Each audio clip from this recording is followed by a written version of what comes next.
Hello, and greetings from Romania.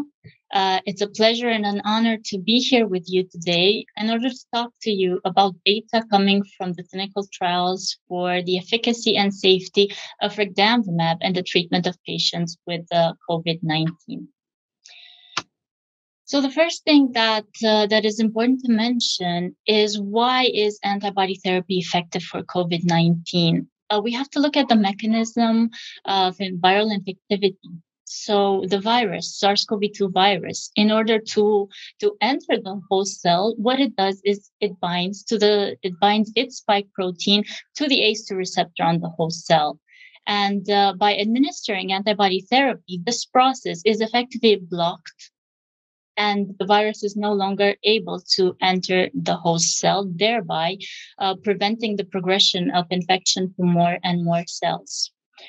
So if we're talking today specifically about regdanvimab, we're talking about a potent neutralizing recombinant human IgG1 monoclonal antibody. It has activity against various SARS-CoV-2 isolates, most of the variants of concern that have circulated so far. It was identified first through screening of human monoclonal antibodies, so natural antibodies generated in convalescent patients, so in patients recovering from infection. So basically how regdanvimab works is it blocks cellular entry by binding to the SARS-CoV-2 spike protein, to its receptor binding domain, thereby inhibiting its interaction with the ACE2 receptor on the host cell.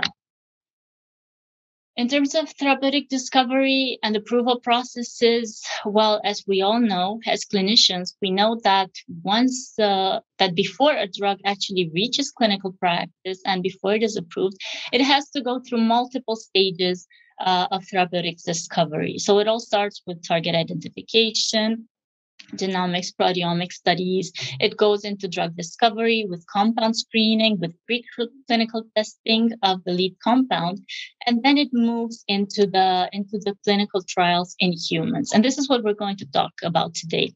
We're going to talk about the phase 1, 2, and 3 trials done for regdanvimab, looking at efficacy, looking at safety, looking at pharmacokinetics, establishing the effective dose, and then moving into its approval for clinical practice. So the first studies in humans that were performed were 2 phase 1 studies. The first of them was performed in healthy volunteers, so people who did not have COVID-19, and its main objective was to look at the safety and to look at the pharmacokinetic profile, so at the PK profile. And the second phase 1 trial was conducted in patients who had COVID-19, a mild form of disease, so without pneumonia. And it looked at safety, it looked at pharmacokinetics data, and it also looked a bit at virological efficacy. So these are the number of patients that were enrolled in the 2 phase 1 trials that we're talking about. And we see that multiple ascending doses of the compound were tested in order to see which of them are safe and which of them are effective. So in the healthy volunteer studies, there were 32 patients who were randomized to receive either 10, 20, 40, or 80 milligrams per kilogram of regdanvimab, which was then called CTP59 in the trial, or placebo.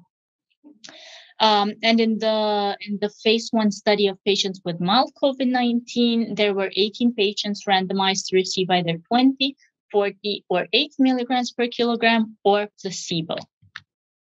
And looking at the data from these phase 1 studies, we see that in healthy volunteers, regdanvimab has shown that it is safe, and its PK profile was established. So to see exactly when its concentration, how soon its concentration is reached after administration, and for how long the drug stays at an efficient concentration. When looking at the second phase 1 study in patients who had mild COVID-19, we also started to see a glimpse of clinical efficacy. So the number of patients was very small here, but still we noticed that except for one recipient of placebo, all patients recovered by day 14. And the mean time to recovery was actually shorter in patients who had received the active product, so regdanvimab, compared to placebo. So patients who received the trial drug recovered in 3.39 days compared to patients who received placebo who recovered later in 5.25 days. And looking at the virology data, we're looking at the data for the viral load in the nasopharyngeal swabs. So we see in gray, which is the placebo line. And in the four graphs, we have different quantities of the virus at baseline. So on all of the graphs that we see on this slide, we notice that there is a significant reduction, a very important reduction in the nasopharyngeal viral load of the quantity of SARS-CoV-2 in the first days of treatment. Compared to placebo for all of the doses that were administered during the trial. So after these phase 1 studies were completed, we moved into a phase 2 study, which started to look at clinical efficacy. So this phase 2 study, which was performed at multiple sites internationally, including our site in Bucharest, Romania, looked at 325 patients, ambulatory patients, so they did not require hospitalization. Of these, 40% had mild infection and 59%, almost 60%, had moderate infection with pneumonia at the time of randomization, and 70% of them were considered high risk to progress to severe COVID based on their underlying comorbidities. And looking here at the data, we administered 2 doses of regdanvimab, the 40 milligrams per kilogram, which is now approved, and the 80 milligrams per kilogram, and we compared this to placebo. And the main endpoint that we looked at was the proportion of patients who had clinical symptoms that required hospitalization, supplemental oxygen therapy, or who died due to SARS-CoV-2 infection in the first 28 days in the trial. And we see that compared to placebo, where this percentage of patients progressing to severe or critical COVID was 8.7%, in the regdanvimab 40 milligrams per kilogram group, this percentage was decreased to half, so to 4%. And when looking specifically in the subgroup of patients who were considered at high risk, this reduction was even greater, from 12.7% to 4.3%. And based on the data from this trial, the 40 milligrams per kilogram dose was chosen to continue into the phase 3 trial. Again, looking at the virology data, we once again see that compared to placebo, which is the highest line on the graph, compared to placebo, both doses of regdanvimab decreased very quickly during the first 7 days of disease, the viral load in the nasopharyngeal swabs. Also evaluating safety data in this phase 2 study, we saw that most side effects that were reported were mild or moderate, and this is actually data from the EMEA emergency approvals showing that there were no adverse reactions that were labeled as very common, and some of them were labeled as common, but they did not have an important clinical impact, specifically hypertriglyceridemia and neutropenia, which we know that can also occur during the normal course of COVID-19 infection. And because we're talking about antibody therapy, there was a keen interest, and it was very important to notice whether any infusion-related reactions occurred, and we saw that only 0.5% of the patients had such an infusion-related reaction. All were non-serious and all recovered with treatment. So following this phase 2 trial, the European Medicines Agency gave a positive scientific opinion for the emergency use of regdanvimab for treating patients with COVID-19, adult patients who do not require supplemental oxygen therapy, and who are at high risk of progressing to severe COVID. And the trial population, the target population where treatment was indicated was adult patients who have a high risk profile of progressing to COVID-19, meaning they either had advanced age or obesity or different comorbidities, cardiovascular or pulmonary comorbidities, diabetes mellitus, liver or kidney disease or immune suppression. And after this positive opinion, scientific opinion was given, the product started to be used in clinical practice in parallel with the conduction of the phase 3 study, which was a really large trial that included 1,315 subjects, of which 880 were labeled as high risk. So they had the risk factors that I mentioned previously. And this, again, was a randomized, placebo-controlled, double-blind study. It was performed at 60 different clinical trial sites in 14 countries worldwide. And the dose that was chosen to proceed was the one that was eventually approved for use, the 40 milligrams per kilogram, compared to placebo. So again, the inclusion criteria in this study were that the patient had to be an adult. They had to have an oxygen peripheral saturation above 94% in ambient air, and they had to not require supplemental oxygen, and they had to have the onset of symptoms recently within the past 7 days. And of course, they would be excluded if they were hospitalized or if they required hospitalization for SARS-CoV-2. And this is just a brief description of the patient population. So the more than 1,300 patients that were included in the trial. So their median age was 48 years old, but we had patients as old as 90 years old.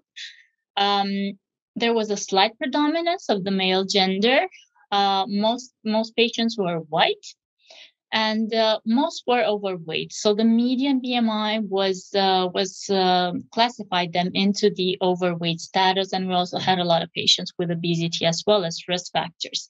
In terms of disease severity, 53% had mild disease and 46% already had pneumonia at baseline, but they were still within the first 7 days since symptom onset.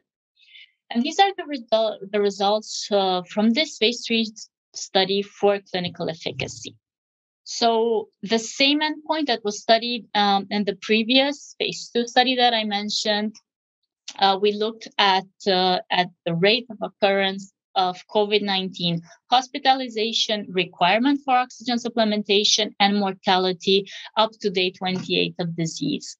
So this primary endpoint was evaluated in the subgroup of 880 patients at high risk. And we saw that patients who received placebo progressed to severe or critical COVID-19 in 11.1% of the cases, and that this rate of progression to severe COVID was much, much smaller in patients who received regdanvimab. So it was only 3.1% with a 72% reduction rate. Also looking at the same endpoint occurring in all patients, so high-risk and non-high-risk patients, we saw that with placebo, the rate of progression to severe COVID was 8%, and it was decreased to 2.4% in the patients who received regdanvimab with a 70% reduction.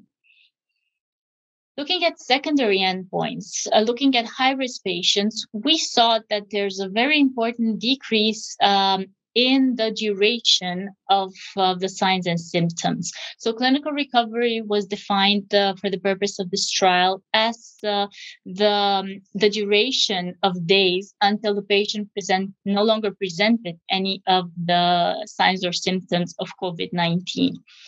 And we see that in high-risk patients, it was not possible to calculate this rate for the placebo group, because up to day 28, a lot of patients in the placebo group still experience symptoms, and therefore their median could not be calculated. But the median duration of symptoms was 9.27 days in the regdanvimab group. When looking at the whole study group, we saw that there was an important and a very significant, statistically significant decrease from 13 days in placebo recipients to 8.38 days in the overall study group. Also looking again at virology data, we see the same signals that we saw from the phase 1 and 2 clinical trials, seeing that within the first 7 days of disease, after administering regdanvimab, there is a very important decrease in the quantity of virus that is found in the nasopharynx of patients. Which is important as it correlates with the shortened time span of clinical symptoms, and it might also correlate to a lower rate of spreading the infection, and maybe even a lower duration of infectivity. And looking at the safety data, again, we saw that there were no patients who had treatment-emergent adverse events that would lead to such drug discontinuation. We saw a similar rate of adverse events occurring in patients who received placebo and in patients who received regdanvimab. And the rate was even higher in patients who received placebo, which is something which happens normally in a clinical trial, where you collect all the information that you have and you report all the adverse events that occur, regardless of whether you consider that they could be or not associated with the study treatment. So in terms of the infusion-related reaction, which I was mentioning, that is of importance to be monitored in patients who received antibody therapy, we saw the recipients of placebo had a 1.1% rate of infusion-related reaction compared to just 0.6% of patients in the placebo group, and all events were mild, of grade 1 or 2, and all patients from both groups recovered during the treatment period. Also, when talking about the regdanvimab, it's important to look at its history of efficacy on the variants of concern that have circulated so far. So the efficacy of regdanvimab on different variants of concern has been tested in vitro and in vivo, and also in the clinical trials. So in the phase 3 study, it was performed when alpha was the dominant variant of concern in most centers. And we saw that regdanvimab was clinically effective. So the proportion of patients who progressed to severe COVID up to day 28 was reduced by 77.6% in recipients of regdanvimab compared to placebo. So the rate, the efficacy was proven in the clinical trial per se. When looking at data for the subsequent variants of concern that circulated, so beta, gamma, and delta, we saw that signals from in vitro testing seem to suggest that the neutralizing activity was slightly decreased compared to wild type in beta and gamma and delta. However, when moving on into in vivo trials, we noticed that when regdanvimab is administered in vivo at a dose corresponding to that used in humans, so the 40 milligrams per kilogram, it was confirmed to be effective. So an in vitro decrease in neutralizing activity does not always translate into a decrease in its clinical effectiveness. It is as effective on the beta, gamma, and delta variants at a level similar to that on the wild type and on alpha.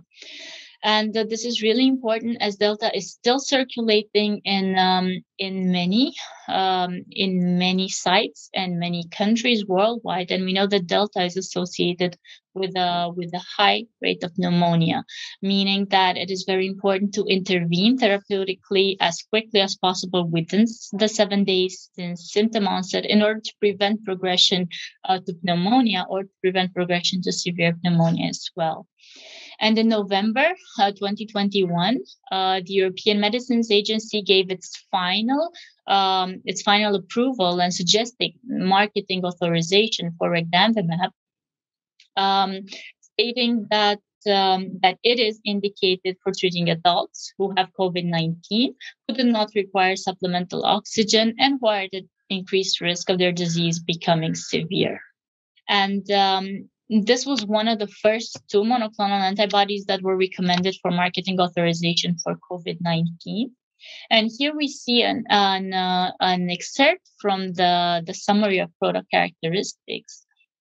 So for regdanvimab, we see that it has this therapeutic indication. It has the 7 days window since symptom onset, which is the best time in order to achieve the best effectiveness possible with it.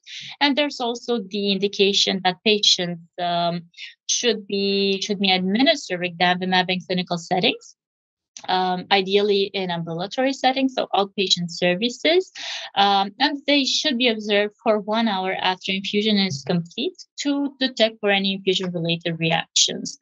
And as we saw from the clinical trials, this rate of infusion-related reactions is quite low. And another thing that is very important to mention in terms of the use of regdanvimab is that it can be used in elderly patients without requirement for dose adjustment, in patients who have renal impairment without dose adjustment, in patients who have hepatic impairment with dose adjustment, meaning that by using regdanvimab, we can have a better flexibility, particularly in administering it to this population of patients who are at high risk of severe COVID-19 and who might have a high risk from any other type of treatment for COVID-19 except for antibody treatment. And here we see the list of treatments authorized in the European Union for the treatment of COVID-19 by the European Medicines Agency. And the marketing authorization for regdanvimab was given on the 12th of November, 2021, and it was the second drug that was approved by the EMA after the initial approval of remdesivir as the first antiviral, and this was the approval for regdanvimab as one of the first monoclonal antibodies to be approved for treatment of COVID-19. So just some concluding remarks. We have some very strong data coming from clinical trials showing that regdanvimab significantly reduced the risk of COVID-19 related hospitalization, oxygen supplementation, mortality up to day 28, with a reduction rate of 72% for high-risk patients and 70% for all patients. So we still see benefits even if the patient is not marked as high risk. The regdanvimab treatment significantly shortened the time to clinical recovery compared to placebo. And in terms of virological assessments, we saw a greater decrease in viral load, nasopharyngeal viral load, from baseline to day 7 when regdanvimab was administered compared to placebo. It is important to know that there were no adverse events of clinical relevance, including infusion-related reaction, which was a very rare occurrence. And what's really important to also mention before I conclude is that these are data from clinical trials. Clinical trials are generally performed in ideal patient populations. So they have very strict inclusion criteria, very strict exclusion criteria. However, these clinical trials have been performed in patients who are considered to be at high risk. So in patients who had multiple comorbidities, in patients who had cardiac comorbidities, in patients who had diabetes, in patients who had chronic lung disease. And what's also important to keep in mind is that we are starting to see data from clinical practice because regdanvimab is being used in multiple countries. And what we are doing right now is we are reconfirming its clinical effectiveness in day-to-day clinical practice. And with this, I would like to thank you very much for your attention. And of course, I will be available for any questions that you might have and that I might be able to answer. Thank you very much.